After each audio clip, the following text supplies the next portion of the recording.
So if you treat a person as a human being, that's what you look at. What else that they have, well, that's secondary. A human being is a human being, and if you respect that person as a human being, rest doesn't matter. Thank you. Thank you.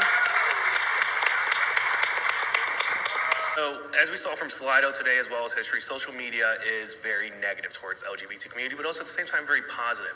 How do you guys cope personally, physically, mentally with the sides of the hatred, the bigotry all around? What coping mechanisms do you use, not just as an LGBT professional, but even in your personal life? Because there's probably a lot of people in here who have been cyberbullied based on the color of their skin, gender identity, racial identity, everything. How do you cope with that? I've never been cyberbullied myself, and I think I developed a thick skin by having two older brothers, and I still get bothered, like I still get teased or comments for being queer, and I just don't care. Because there's so many other positive people, and I know that people did read some of the questions that were up there or the comments. It had almost zero effect on me because I would rather have people logging into my thing that I made for a talk on LGBTQ. I mean, people are listening, they're logging in, they're making jokes, but I see it as a positive thing because any kind of a discussion is better than no discussion. So I just ignore the negative stuff. Thank you. Yeah, I wanted to add one more thing. Nadia? It was thrilling, and I thought it was a phase. And it was only until I had my first my first girlfriend, it was because of her that I came out to my parents, because it made it real.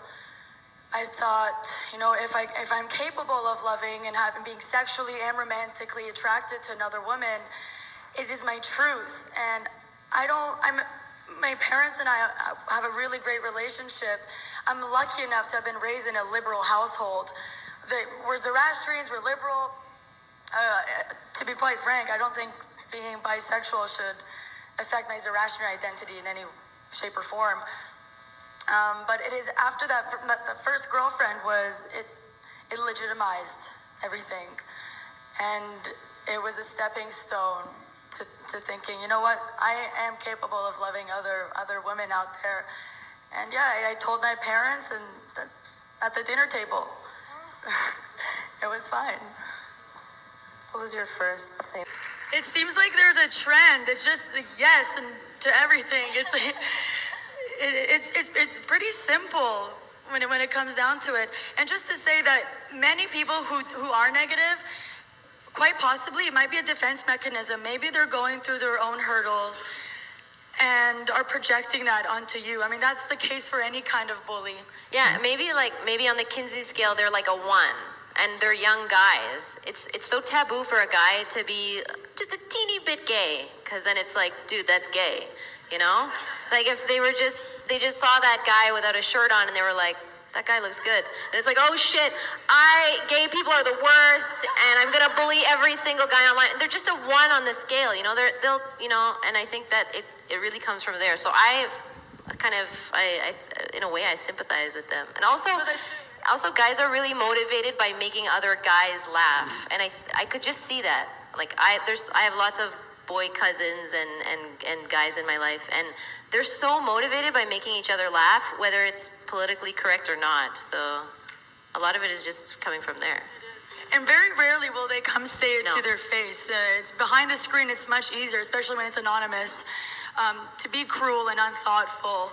So it's the rare circumstance where you have to deal with it face to face, hopefully. Thank you. Okay. Yeah. Religion. It's what gives us the foundation that we are built on. And the Gathas is what that furnishes our mind with lofty, timeless, fundamental and philosophical principles that is to be served as a guide in our lives. And it's not a prescription or interdictions of do's and don'ts, because if that was it, it would only be relevant to a certain time. And that's what we should be going based on, because it is ever relative in this day and age and lifetime as it was when it was conducted by a prophet. It also is based on the trifecta ethos of Homata, Huchta, Hovareshta, which brings about the reality and importance of free will that our prophet had been emphasizing, to provide and empower each individual to have the ability to determine their destiny by the choices they make for themselves and by themselves. We are responsible for our actions, but we shouldn't be told what to do and what not to do. As long as your actions and your lifestyle doesn't harm anyone, you're entitled to do and be as who you wish to be. That's just what I wanted to say. Thank you. So tired.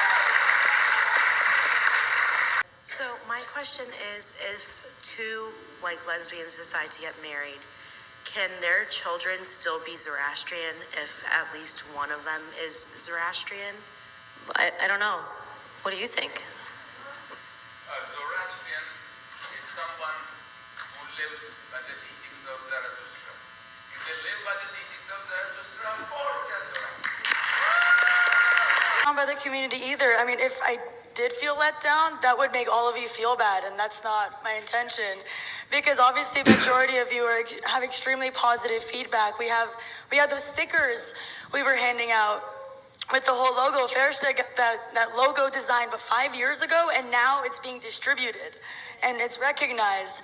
So by wearing that sticker, that's pretty awesome.